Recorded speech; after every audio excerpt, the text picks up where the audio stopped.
Beberapa waktu belakangan kita tahu bahwa jumlah fasilitas militer Iran juga ikut dibombardir oleh Amerika Serikat. Artinya masih amankah persenjataan dimiliki oleh Iran?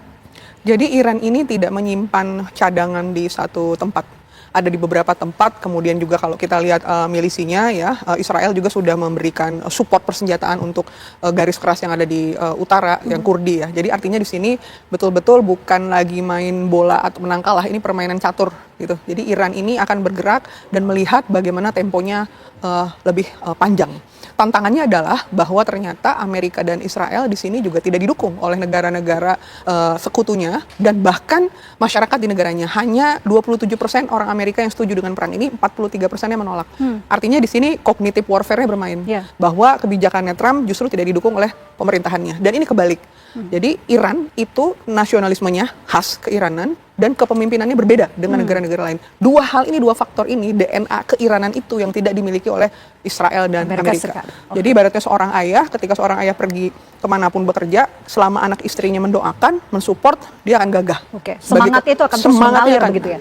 Sedangkan sebaliknya ketika seorang ayah ini sebagai kepala rumah tangga tidak didukung oleh istri dan anaknya, mau dia bekerja dimanapun, dia akan seperti apa. Nah ini kita lihat sekarang bagaimana kehebatannya nasionalisme yang dibangun ya, terlepas dari pro kontra Khamenei atau tidak. Tapi saya rasa ada perhitungan yang mungkin agak sedikit diabaikan, bahwa faktor nasionalisme Iran itu, kekhususan itu dan kepemimpinan itu yang tidak bisa ditaklukkan lewat fisik, tapi kognitif tadi, perang pemikiran tadi. Mbak Stepi, ini kalau kita lihat konflik sudah sepekan lebih, tapi eskalasi ini semakin memanas begitu. Anda melihat ini dari sudut pandang intelijen, apakah sudah masuk kategori perang eskalasi konflik terbuka atau justru ini masih perang terbatas?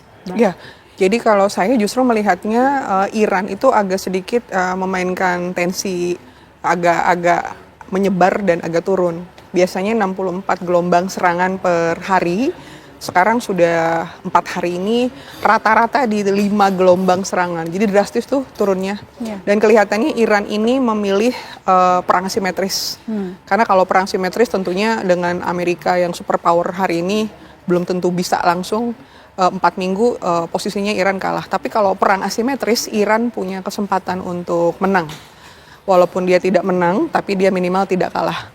Dan Selat Hormuz sendiri sebetulnya kan tidak ditutup total, ada beberapa negara yang boleh lewat. Yang jelas untuk Amerika dan Israel dikurangi begitu ya. Jadi saya lihat di sini proksinya Iran juga sudah main ya, Hizbullah dan lain-lain juga sudah mulai support. Bahkan Rusia sendiri informasinya sudah membocorkan data intelijen untuk mensupport Iran, pergerakan dan lain-lain. Jadi laporan dari intelijen Amerika menyampaikan bahwa Moskow terlibat dalam peperangan dalam 1 minggu ini. Mas Tepi, tapi kalau kita lihat Trump sampai saat ini tuh masih merasa jumawa, masih merasa menang begitu. Apa yang bisa Anda baca? Ya, jadi yang pertama masyarakat di Amerika sendiri menyadari ya bahwa Presiden Trump ini berbeda dengan Presiden Obama dan yang lain-lain. Jadi selain dari karakter, ada juga psikologinya berbeda, latar belakang yang berbeda, sehingga memiliki keunikan dan dianggap berbahaya. Bahkan masyarakat di Amerika, baik Kongres, bahkan gubernur, beberapa artis itu mengatakan bahwa ini adalah perangnya Trump, bukan perangnya warga Amerika. Dari situ aja, dari sisi cognitive warfare, pemikiran, cognitive warfare itu adalah perang yang mempengaruhi pemikiran dan cara berpikir. Artinya dari situ aja sebetulnya udah kalah. Kenapa? Ketika Iran diserang, justru masyarakat Iran mendukung pemerintahannya dengan segala upaya dan daya, dengan kekurangannya.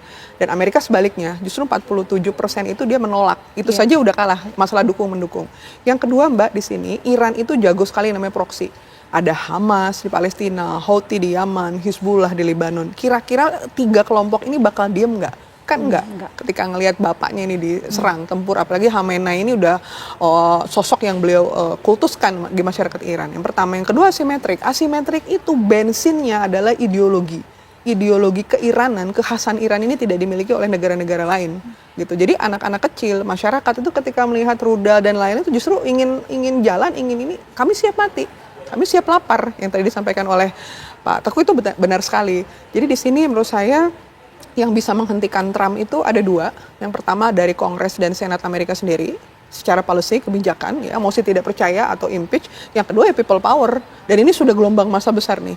Karena kalau ini dibiarkan, Turki juga akan terancam. Sudah dilirik tuh, the next target, atau Kuba yang lain-lain. Jadi menurut saya, Amerika walaupun negara besar, tapi apa yang dilakukan sekarang ini bukan wajah Amerika yang sebenarnya. Menurut saya banyak publik di Amerika sendiri yang sangat menyayangkan gitu. Bahkan ada beberapa Yahudi yang menyampaikan bahwa sama ya, Presiden Netanyahu juga bukan berarti wajah dari kami. Karena di dalam Iran sendiri banyak Yahudinya, di Isfahan tuh berapa puluh ribu gitu. Dan tidak hanya Islam saja, yang non-Islam juga banyak. Jadi ini memang kemanusiaan, kemudian juga ini terkait dengan geopolitik.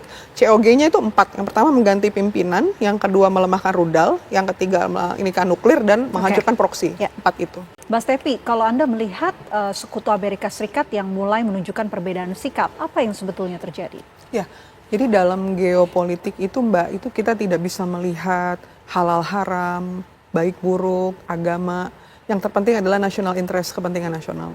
Dan akhirnya berbagai negara ini mencari referensi. Masyarakat saya ini maunya apa sih? Bagaimana opini publik terhadap perang ini. Dan rata-rata hasil survei, apalagi sekarang mudah melihat social network analisis dalam media sosial, dalam percakapan publik, itu hampir semuanya mengecam Israel dan Amerika.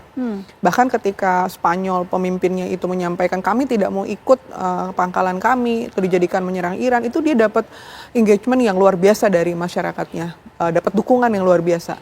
Artinya di sini ada faktor X dan faktor Y gitu ya, yang tidak ada di perang-perang 7980, media sosial, the power of apps, AI warfare, itu faktor-faktor bisa dibilang Gen Z yang luar biasa seperti ini. Ini faktor yang harus diperhitungkan. Bagaimana sih kita sebagai netizen, suara kita, komentar kita, kemudian dibaca algoritma, dan kita bisa mengecam pemimpin kita, yang tadi saya bilang di awal, cognitive warfare gitu ya. Itu juga sebetulnya kalau ditarik ke dalam, Bapak Presiden Prabowo Subianto ini kalau diibaratkan seorang bapak, seorang ayah, ketika dia akan keluar dari rumah, di hadapan dengan berbagai macam masalah, dia akan tough, akan hebat, akan sangat luar biasa ketika anak istrinya di dalamnya percaya. Ketika masyarakat percaya, presiden kita akan luar biasa. Dan sebaliknya, ketika dalam negerinya masyarakat tidak percaya, ya seorang ayah itu mau mencari nafkah nggak bisa. Nah inilah yang diserang, cognitive warfare ini. Jadi kita juga harus hati-hati lewat kampanye informasi, propaganda. Salah satu teorinya menyampaikan buatlah masyarakat tidak percaya kepada pemerintahnya. Jadi kita juga dengan perang ini jangan kemudian kita melihat hoax, hate speech. Jadi seolah-olah akhirnya yang dipersalahkan kebijakan-kebijakan pemerintah. Ya. Mas